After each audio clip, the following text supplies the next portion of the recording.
Hello, and welcome to Conscious Living, where we air every Wednesday at 6 p.m. on 100.5 FM CFRO in Vancouver. My name is Marc Caron, and today I'm really happy to introduce our guest for the program. His name is Michael Kraus. He's got a very colorful history in the world of being a cook and a pastry chef and all sorts of great things he's done in, what we would kind of consider the previous life of when we're in this conscious living world. And he is now working to really bring world peace, vision, action to creating a better world for us as individuals and as a collective humanity. He works as a social media manager with Unify, a global organization known for its record-breaking meditations around the world. And he's doing a lot of great things with a new program he's created called Awaken.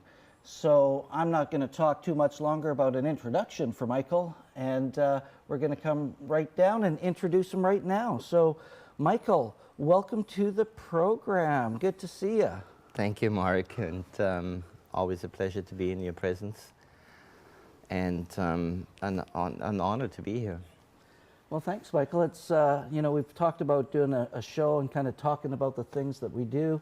You recently just came off of hosting the, what was it? Earth Day. Earth Day on April 22nd. Michael hosted a global event here from Hubcast Studios, really talking about, it's about time that we do something in the world for, the environment. Not just the environment, it's about our collective consciousness and humanity and how we work together to create a more peaceful and harmonious life. So maybe you can tell us a little bit about your story and how you came to this kind of line of work, as we all do. We've all got our story for sure, right?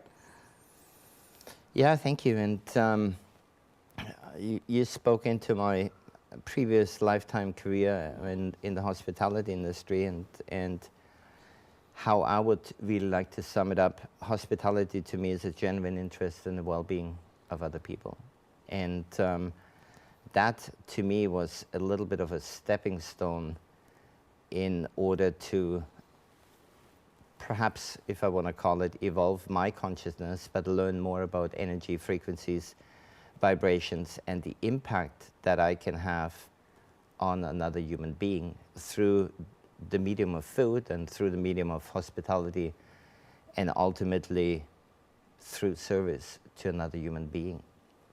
And well, long story short, I was born in Germany. I made an apprenticeship as a pastry chef. I made an apprenticeship as a chef. Then I thought, well, who am I actually cooking for and baking for? And so I felt the need to go into the front end of the house, and made another apprenticeship as a server. And I recognized the impact that I can have on other people simply being in service. And I think, like I said before, a genuine interest in the well-being of other people, and how that connection then is being received and recognized. And then I came to Canada almost 30 years ago.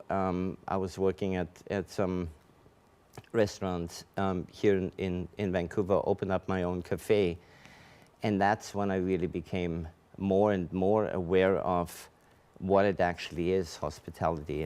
And I think one of the greatest compliments that I've ever gotten from one of our guests was, "Thank you for being here in the community." So it was not just about the quality of food, but the style of service and the attention to detail, but it was literally about creating a community hub and being there within the community, for the community, in service of the community, and part of the community.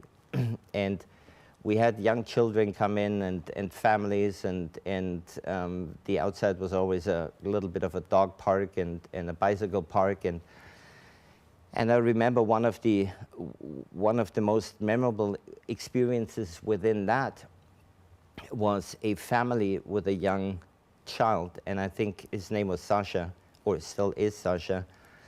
And I think at the time he was probably 4 or 5 years old. And he came in, and every time he came in, I made him freshly squeezed orange juice. And we had this orange press, so it wasn't pre-made. It was cutting up oranges. And over time, we created the ritual that whenever he came in, he came around the counter, and I put him onto my arm, and we pressed oranges together. And over time, it was such a memorable experience that when he started walking through the door, he would literally open up his arms and run towards me, and I would open up my arms and embraced him. And it didn't matter how busy the store was. It didn't matter how many customers were there in line. To me, that was the connection that was most important, where the energy in the room actually happened, and also where it then rippled out towards other people and touched their hearts and brought more consciousness towards them.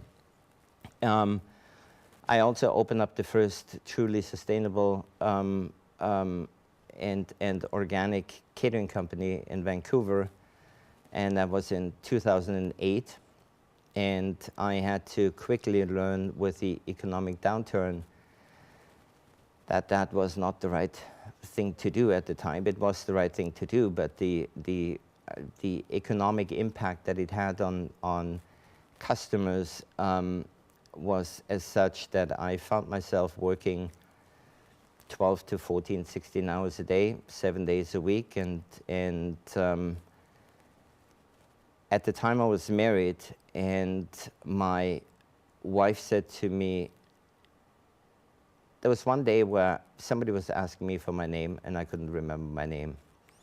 And she said to me, well, you're going to have a choice. Either you're going to kill yourself working, literally killing yourself working, or you're going to have to make changes. And so what I had to do, and which was a blessing really, is I had to declare bankruptcy, personal bankruptcy, decided that I was going to get myself a van and a camper trailer, and at the time I was asking, well, what would it be that would make my heart sing?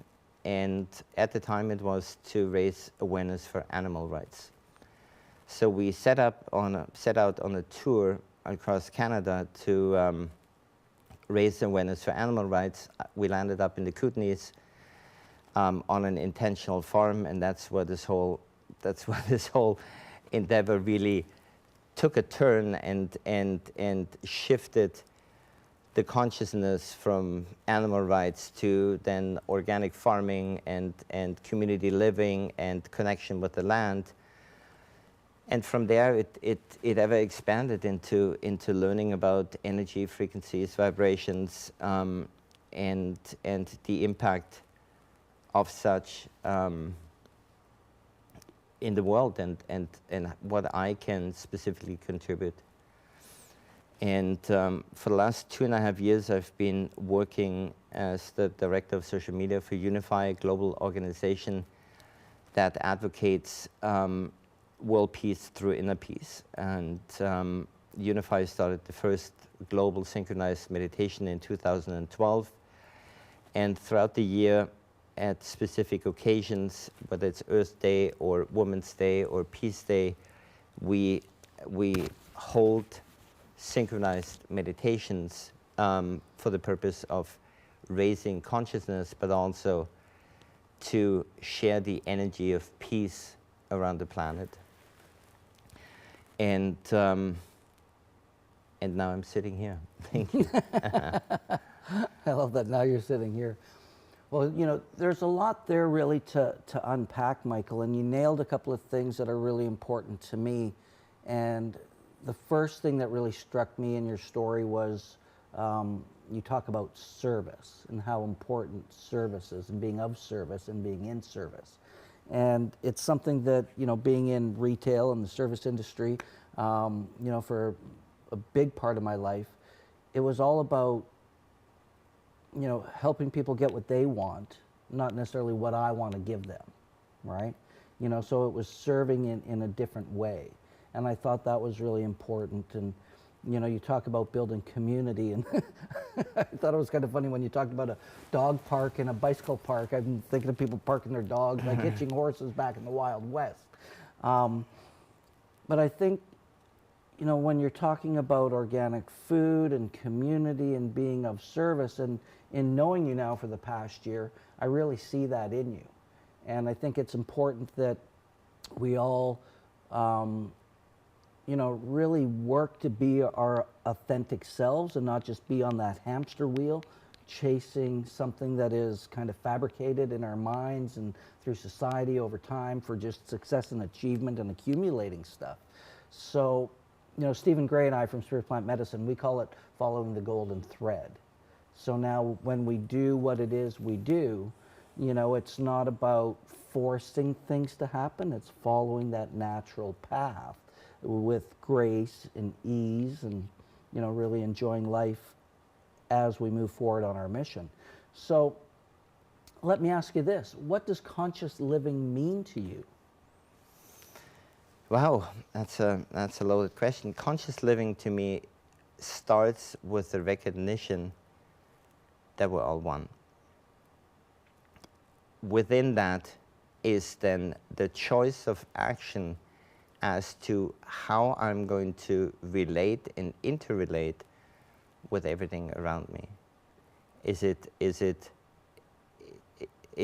within kindness? Is it within softness? Is it within empathy? And how am I able to feel the energy of everything around me, and specifically with human beings? So if I consider that we are an energy field, how is the energy that is projecting outwards from me connecting with another person's energy, and how does that ripple effect? It's almost like when you put a pebble into the water and it will hit the shore, the water will come back. So there is this energetic interaction between me and everything else. And truly becoming aware of that and choosing kindness within that. I think that to me is conscious living. That's beautifully said. And I think there was a quote that someone once said, and they were talking about when you're conscious, you respond, and when you're unconscious, we react. And it took a moment and it sunk in, because I was able to see that within myself and just within life, the times I'd react, being triggered, versus the time I would respond. And over my course and path of personal growth and development, it was this process which I think a lot of people don't necessarily take the time to really do that self-study and look at ourselves and why do we believe what we believe? What do we believe? What do we value? What's important? How do we want to be seen in the world, so that we consciously make a decision? Like when you talk about, being heartfelt and being mindful of the energy and interacting and being of service, there comes a level of conscious thought that comes with that, at some point, especially if we're on the path of personal growth and development, where we have to start shifting, and it doesn't necessarily mean that we're always responding and always super conscious. We're human beings. We do get triggered. We have these things buried in our unconscious or subconscious in our body. There's many ways these things get triggered, but it's going down that path and being conscious in terms of the words we use, how we interact, so that we are treating others not just the way we want to be treated, but the way they want to be treated. And I think that there's a powerful message in that, because you might want to be treated one way, and if I don't like that way and you treat me the way you want to be treated, it may not resonate. But when we actually listen and we're present with an individual, we can have that opportunity to treat them that way and respond and interact. And when you talk about loving kindness, right, and compassion, it's a totally different life, right?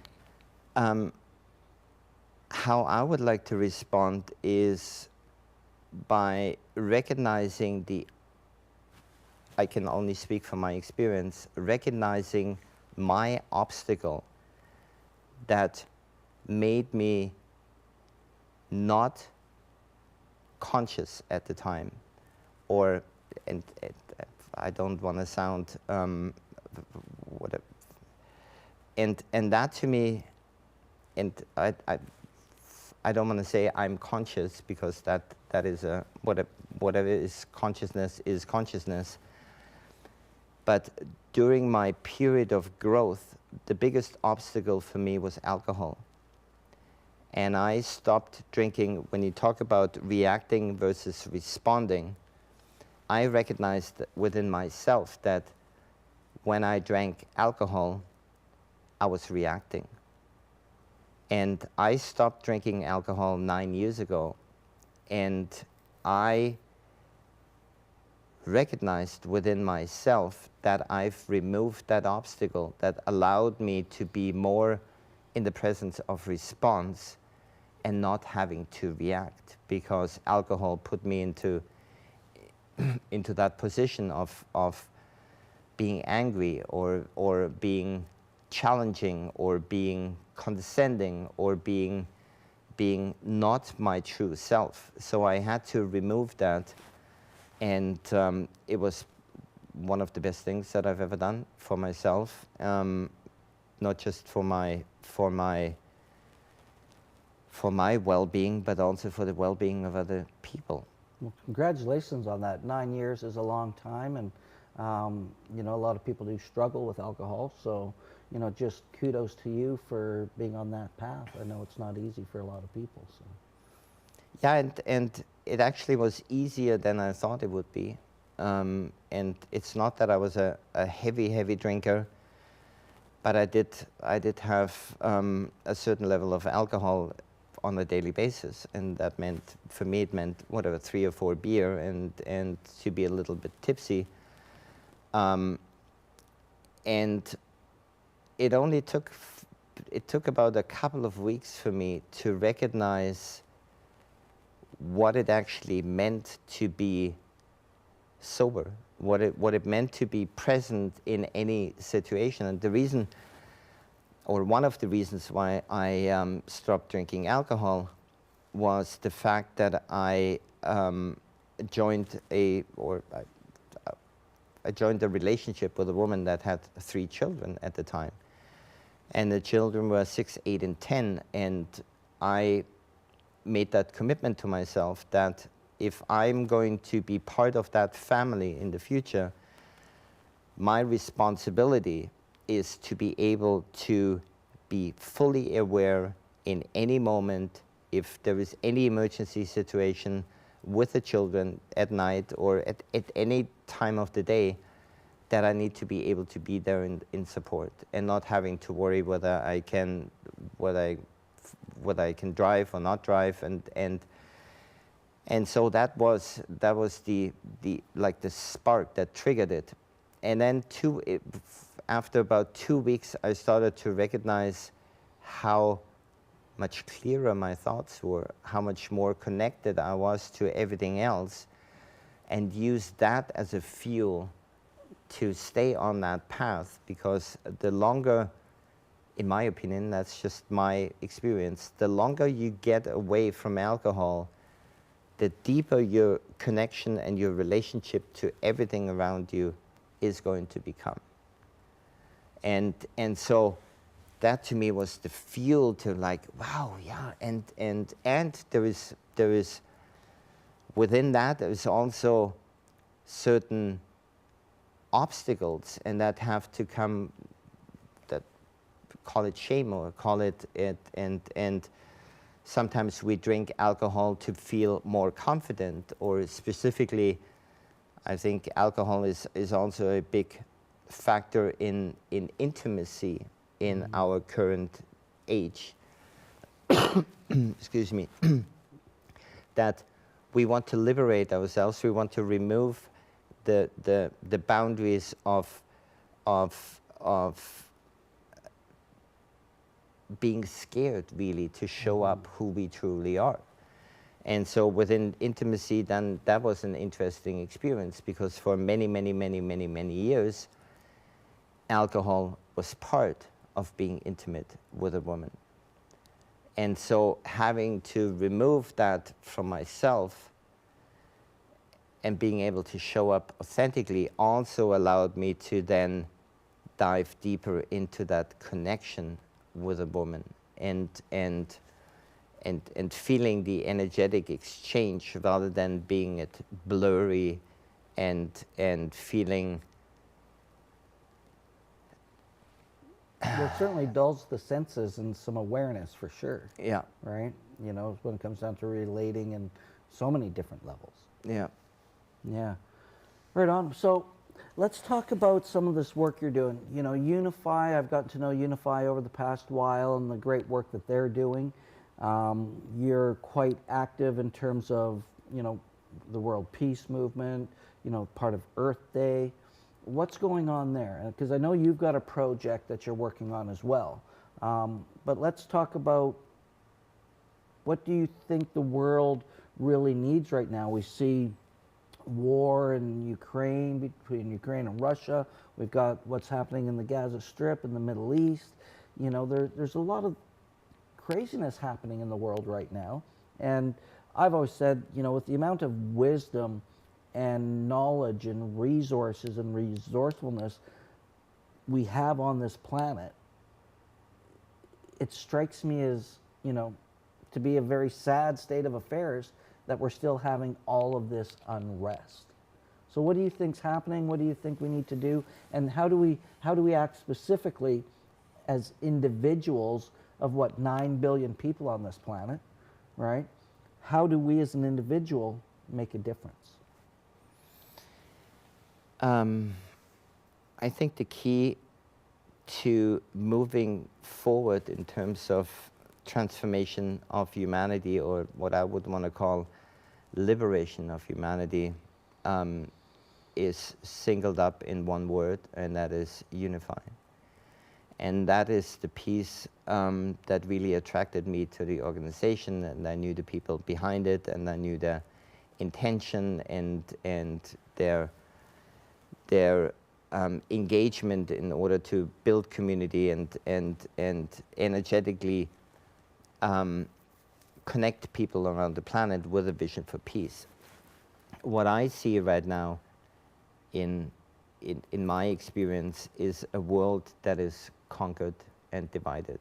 I think there's so much polarity going on right now that we've literally forgotten that the light that is shining within each and one of us, that we were born with, that dream of peace and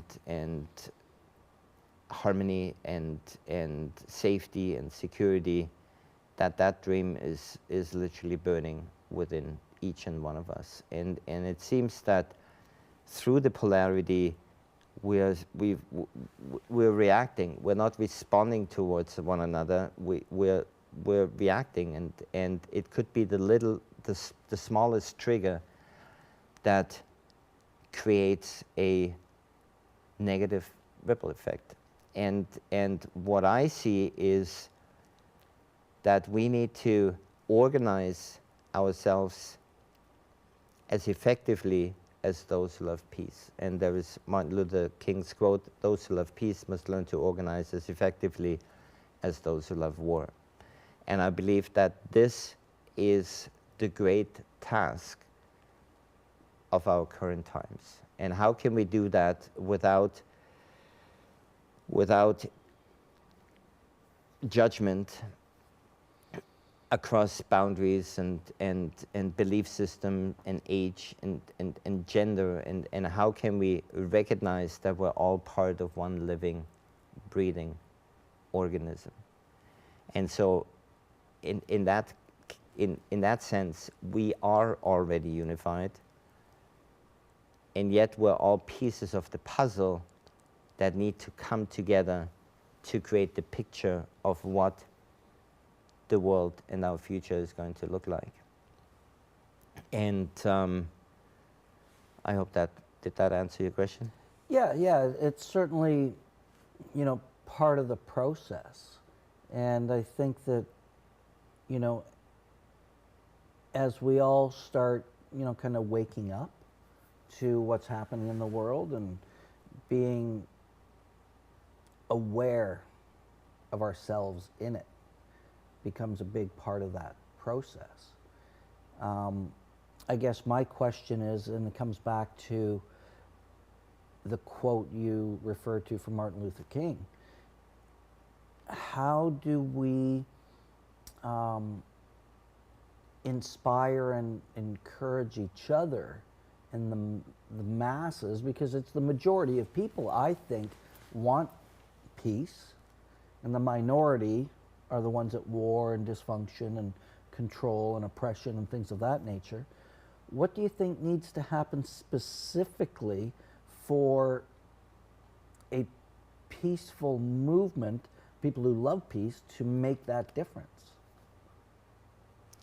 I think it first and foremost starts within ourselves.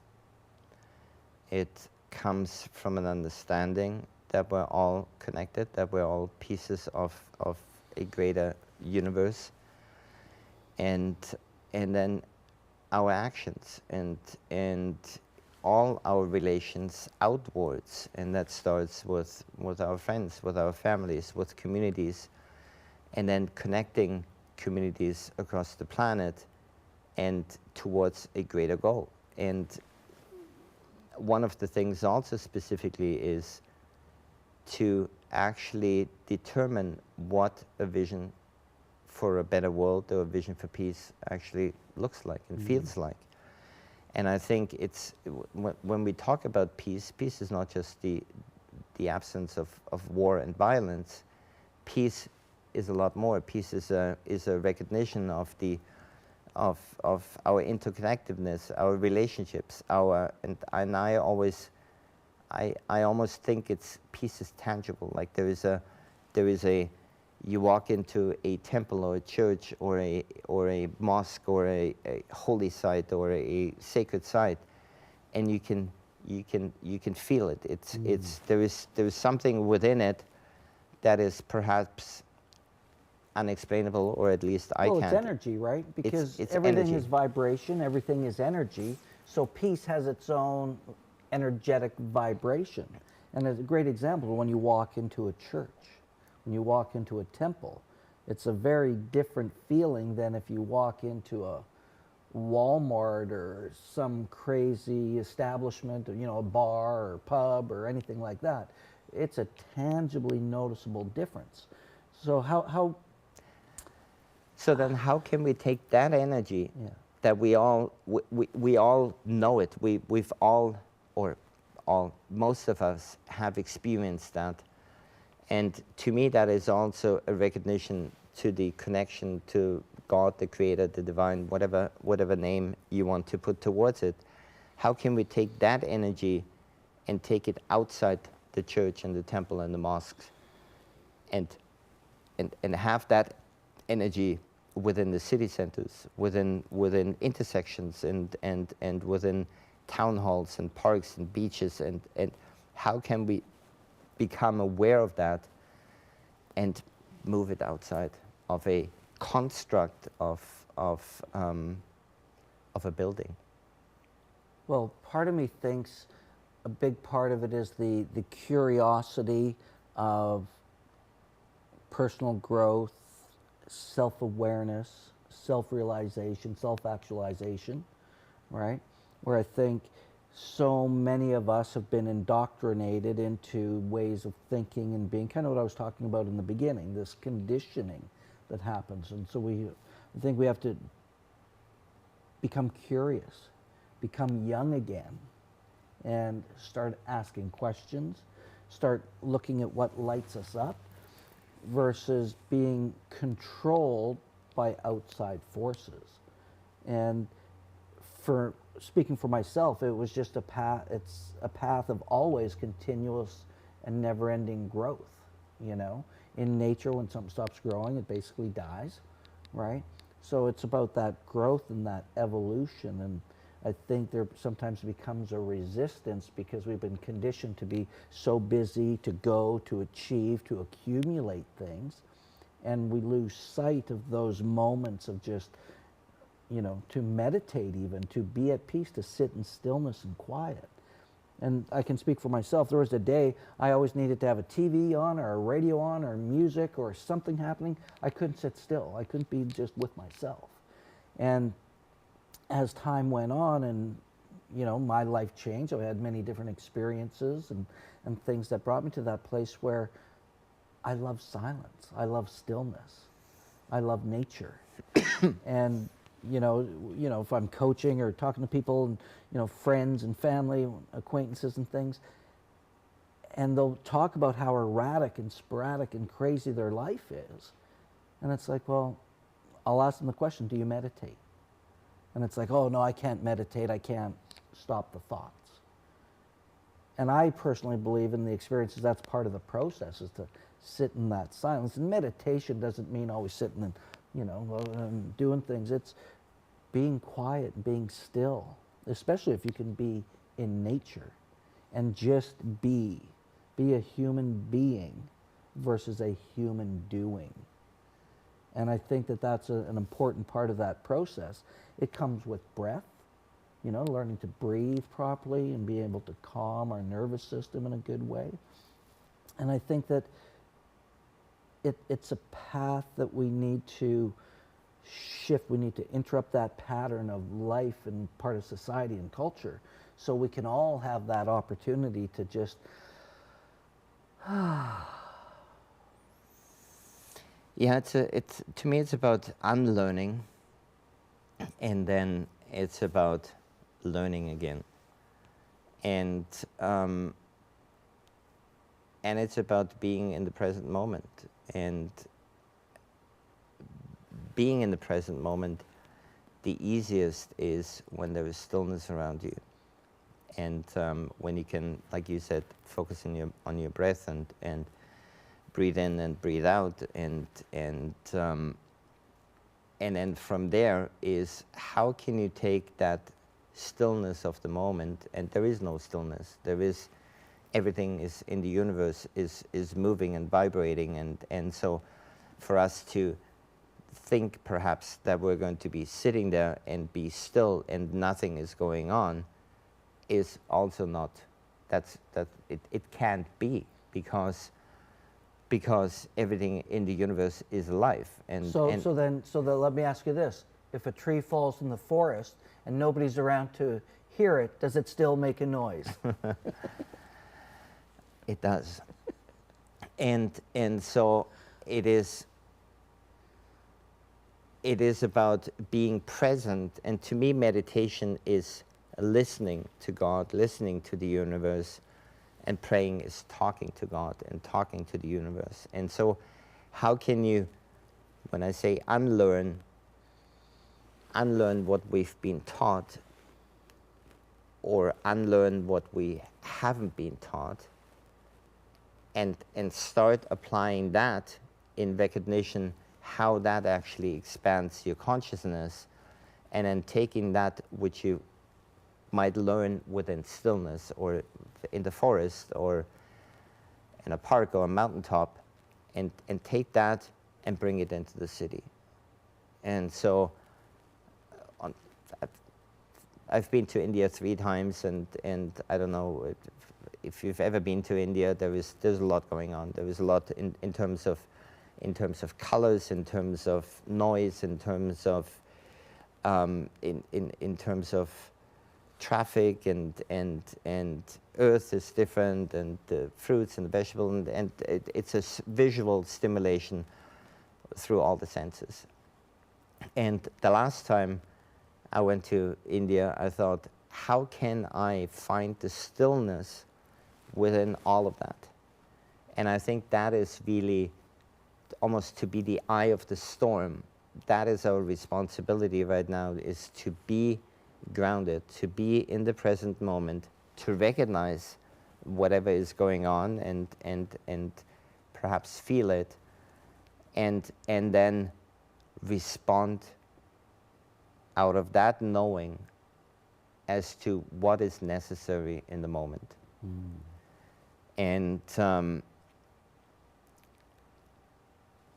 meditation is the pathway to it. Yeah, I certainly agree. And, it's something I learned on my journey is, was the phrase state management. It sounds a little left brain, but it's how do we control our state, our emotional state, our physical state, our spiritual state, so that we can be, even when things are going crazy around you and there's lots of chaos or things happening, how do we remain centered so we can make a better decision? We can make better choices. Because with that statement came, another, I love quotes, where it's like, no good decisions are made from a state of stress, chaos, frustration, because it becomes a reaction versus a response based on, the values, beliefs, and how we show up, right?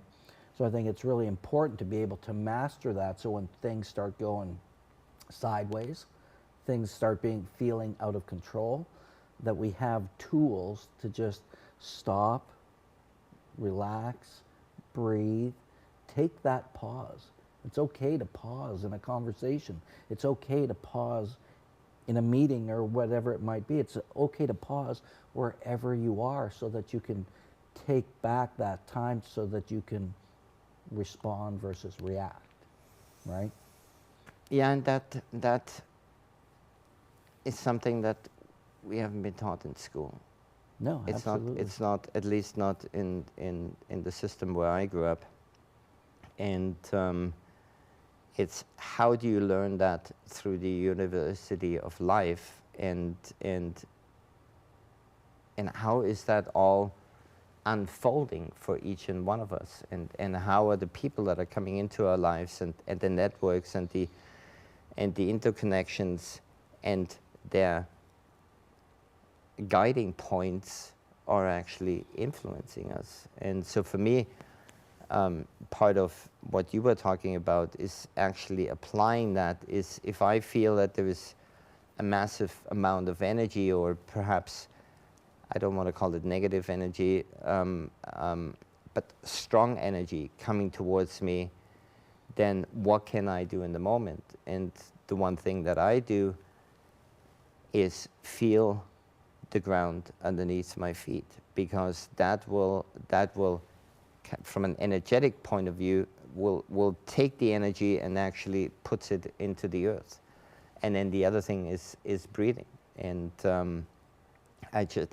it's also fascinating how this whole, I took 5 courses in conscious connected breathing, and I became a breath facilitator, and breathing is the only thing that we can do consciously and unconsciously within our human body. And it's the most important thing in life, the one thing we can't live with for the shortest amount of time.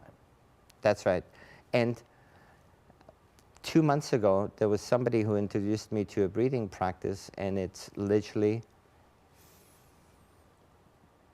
peace in everything, everything in peace. Peace in everything, everything in peace. So you breathe in peace and you breathe out peace, or love in everything, everything in love. And that to me is a declaration of the beauty of our universe, and our responsibility and our participation within it through the power of breath. What I love about it is it's beautifully simple, right? And it can be done anywhere by anyone at any time. What a beautiful practice. Thanks for sharing that. So I know we've got about 10 minutes or so left. I want to talk about what you're working on. You're working with a number of organizations in a lot of ways, but you have your own passion project called Awaken. And you've got a Drumming for Peace coming up on Peace Day in September. And I know, you and I work together on a couple of different things with Unity Earth, Holo Movement, the Sign Network for World Unity Week, which is coming up in just a few short weeks here, which leads off 99 Days to Peace Day. And you've got Drumming for Peace on Peace Day as well, coming in September. So maybe you can tell our listeners, our viewers, what is Awaken, what's your mission, and how can they get involved? Thank you for that. The website is awaken.global. And what Awaken really is, it's a collaborating hub for those who love peace in recognition of a global transformation. And what could that look like? Not taking away from anything that anybody is already doing. And there's so many organizations and so many individuals that are doing tremendous work across the planet. And I'm saying, how can we raise more awareness around those organizations and individuals and visionaries and solutionaries and luminaries? And how can we start a greater collaboration between different organizations across municipalities, but also across the planet? And so what we have done, we've created we're at the beginning stages of creating a global mapping system where you can identify yourself based on peace development goals. So if one of my peace development goals in order to create peace is education, how can I find people in my local area that are interested in education? And how can I start connecting with them? And then how can I start connecting with them across provinces and countries and globally? And I believe that the greatest piece that we need to recognize right now is radical collaboration. And we have to get away from the what's in it for me. The whiffum. And I'm not saying that there is no room for that. And I'm also saying that we can't just switch it, that level of consciousness from what's in it for me, because everybody still has their own life's purpose. And I'm saying is, well, how can we recognize each other's life's purpose that is expressed through different modalities, or through different teachings, or through different knowledge, and how can we connect on that level and uplift everything? And I believe that, like I said, radical collaboration is the crucial piece for that. And then another piece of this Awaken.global platform is going to be a 24-hour live conscious channel where we can take the information and the wisdom, not the information, the information, but mainly the wisdom and the knowledge from people across the planet and bring them together in one channel through AI-assisted voice language translation. And what I've been experiencing for specifically the last 2.5 years is that we're all working in silos. And there is a North American peace environmental movement, and then there is a European peace environmental movement, and in Africa, and we have been preaching to the converted. That's my opinion. I'm with you there. And where is the knowledge of the indigenous peoples from South America and North America and Australia and Asia, and how can we amalgamate everything into a melting pot with a vision for peace for the future? And so part of that mapping system also ask people to identify their vision for peace. And it was inspired by the Brahma Kumaris. largest female-led spiritual organization on the planet with over 1 million followers. They had asked their followers to go out into the communities in 1996 and ask people in the community, what is a vision for a better world look like for you? And then they came back and published in the book, and I don't think the book is publicly available.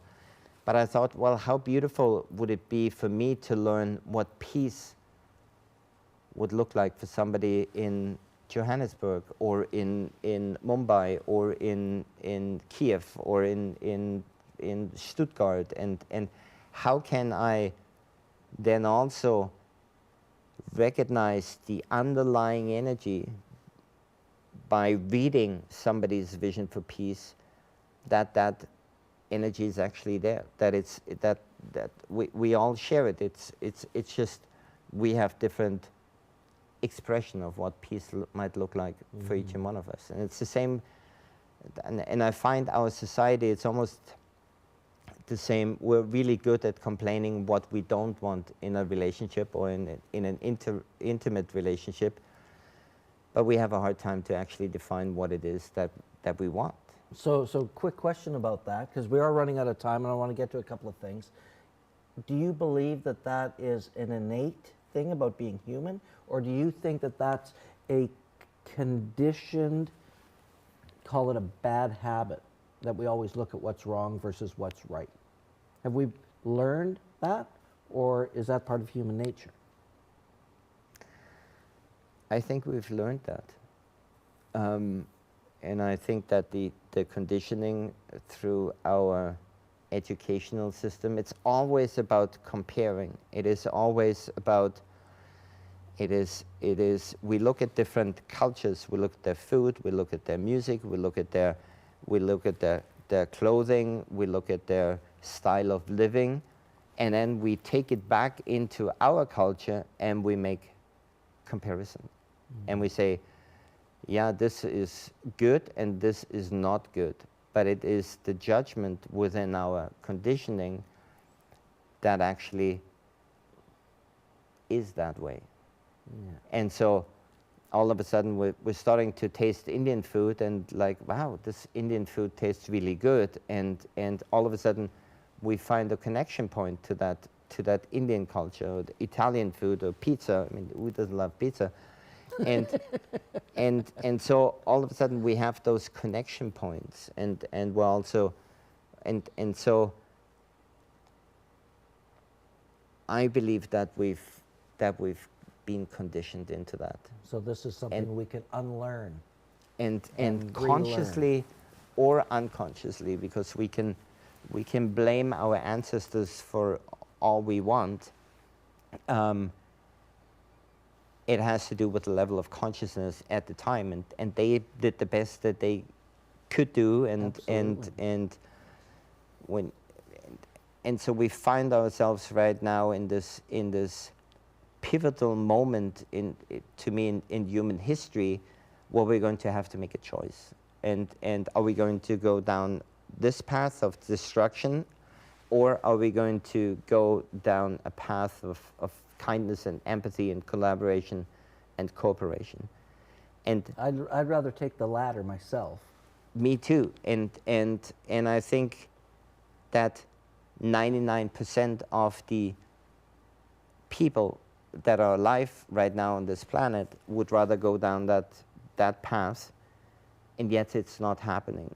And so again, how can we organize ourselves as effectively as those who love war, and fulfill the prophecies and the teachings of those who came before us? Because they've seen it, whether you want to call it heaven on earth or golden age or nirvana, whatever name.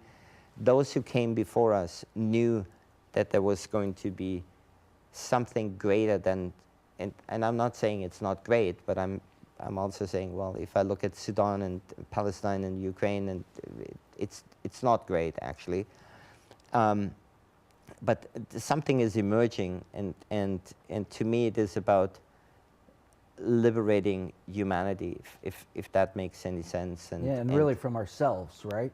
at the end of the day. At the end of the day, from ourselves, yeah.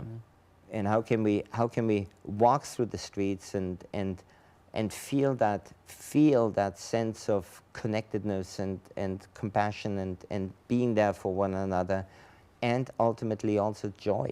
There is this, how can we be joyful in our relations to everything, and joy is an energy too, and it's contagious. And I think so many people get so caught up in that rat race and the hamster wheel that they forget to be joyful or to have fun or to be peaceful. And it's just a matter of be love, be peace, be joyful. Well, and I think right? that it's not necessarily that they forget, but there is no space within their daily life that allows them to step outside of that. And if I consider myself 100% energy field, and I'm occupied with economic and health issues and children and everything else that's going on in the world, I'm completely overstimulated by social media and mainstream media. Well, that's a whole new problem facing the world today. Then where is the space for me to actually, that I can free up for me to be in joy, and for me to feel the empathy and the compassion for other people? And so what is it that we need to do to reduce the pain points of the individual, for them to allow greater energy to move towards? I'd like to say keep learning, keep growing, keep loving.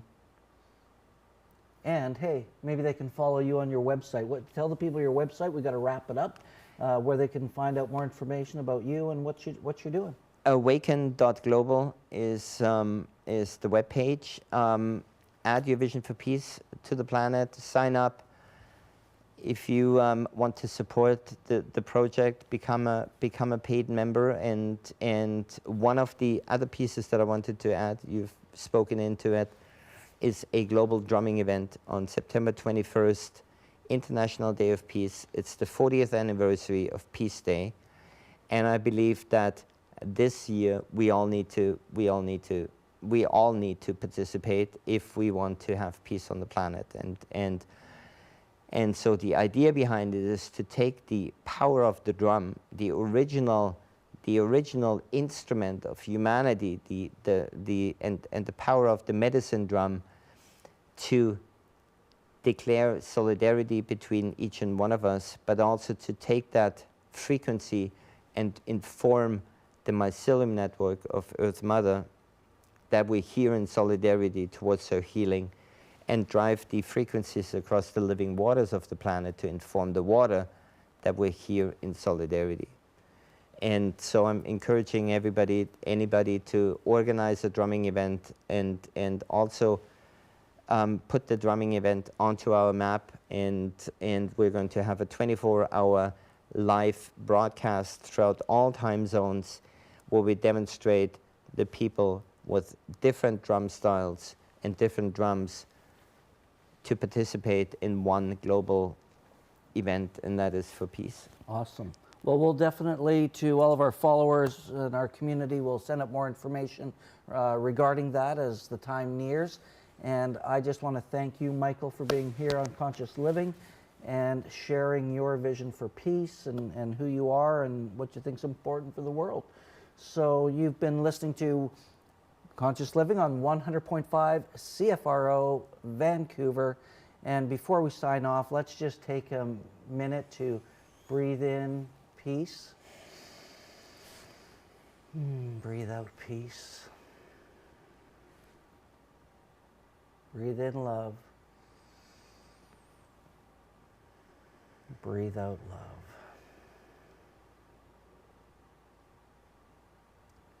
Well, everyone, thank you so much for joining us. Stay real, stay conscious, be love, be peace, and until next time, take care. Thank you.